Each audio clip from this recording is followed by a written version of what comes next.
રાજુલામાં વિદ્યાર્થીઓ અને જાગૃત નાગરિકોએ રેલી યોજી મામલતદારને આવેદનપત્ર પાઠવ્યું।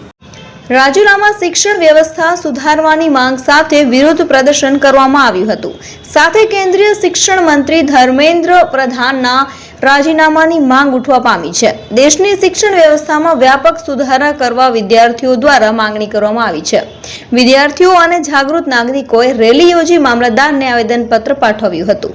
શિક્ષણ ક્ષેત્રે ચાલી રહેલી ગેરરીતિઓ સામે સ્થાનિકોમાં ભારે આક્રોશ ફેલાયો છે।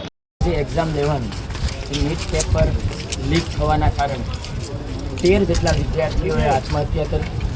આ આત્મહત્યા પાછળ ધર્મેન્દ્ર પ્રધાનજીનું રાજીનામું માંગવા સાથે સમગ્ર દેશના યુવાનો આજે જંતર મંતર ખાતે દિલ્હી આંદોલન કરી રહ્યા છે। ત્યારે એ આંદોલનની અંદર યુવાનો ઉપર પોલીસે જે લાઠીચાર્જ કર્યો છે તેમનો અમે અમારા શબ્દોથી અને આ યુવાનો બધા જ અહીંયા આવેદનપત્ર આપી અને સરકારને રજૂઆત કરી છે અને આગામી સમયની અંદર આવી ઘટનાઓ ન બને જેથી કરીને ધર્મેન્દ્ર પ્રધાને સ્વૈચ્છિક પોતાની નૈતિક જવાબદારી સ્વીકારી અને રાજીનામું આપવું જોઈએ। સમગ્ર તમામ સમાજના લોકોએ અત્યારે સહયોગ આપ્યો છે।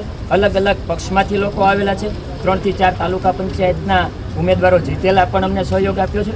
આપ સૌનો આભાર માનીએ છીએ અને ભવિષ્યની અંદર જ્યારે આવી કોઈ ઘટના બનશે ત્યારે રાજુલાના યુવાનો પાછી નહીં લે અને લડી લેવાના મૂડમાં હંમેશા માટે રહેશે।